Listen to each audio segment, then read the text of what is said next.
Kita simak wawancara eksklusif dengan Yahyanto selaku Ketua Panitia Pemilihan Rektor. Jadi ini yang kami juga kepanitiaan sebelum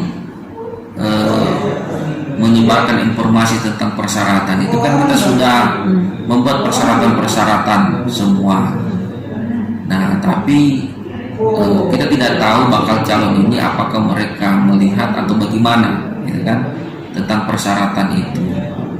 Nah, sehingga begitu berkasnya ada, maka kita tinggal menyerahkan saja ke senat, rapat senat USN. Dan ternyata, nah itulah ada juga yang sekretaris jurusan, ternyata yang persyaratannya itu adalah sebagai ketua jurusan, ya. Nah, ada juga sebenarnya wakil dekan boleh, tetapi dia harus syaratnya manajerial 2 tahun. Nah, ada yang di PTN. Nah, yang kemarin juga ada juga manajerial sebagai ketua program studi pasca.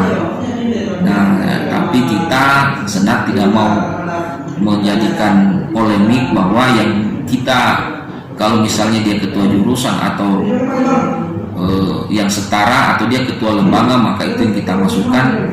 Tapi ini ketua program studi pasca di dalam OTK kita USN itu belum ada.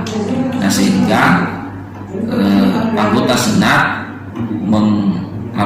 memberikan bahwa ini tidak masuk sebagai kriteria sebagai manajerial di bidang akademik.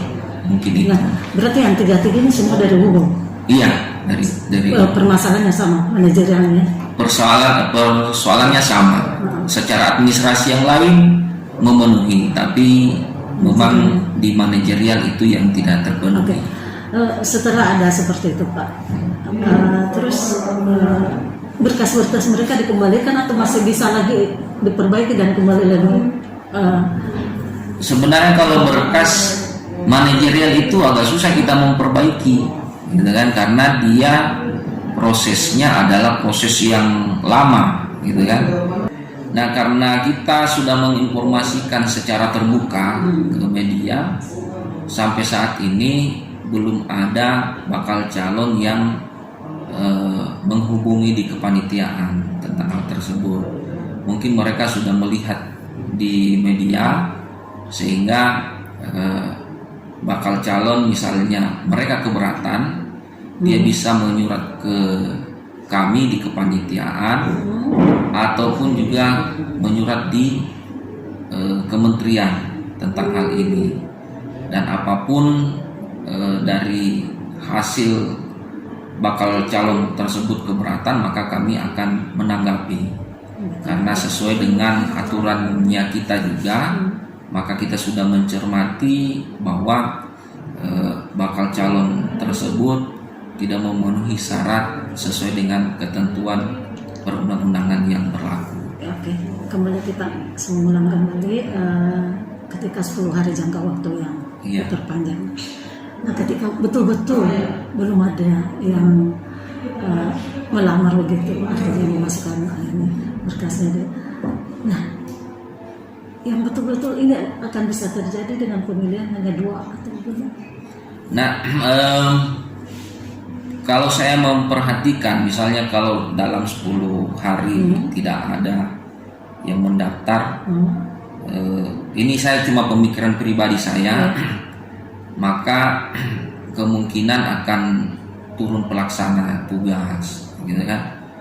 Jadi pelaksana tugas itu di dalam peraturan kementerian, dia akan diberikan maksimal 1 tahun untuk pelaksana tugas tersebut. Nah, pelaksana tugas ini kita belum tahu apakah diturunkan dari pusat, ya, ataukah misalnya dari internal kita di USN.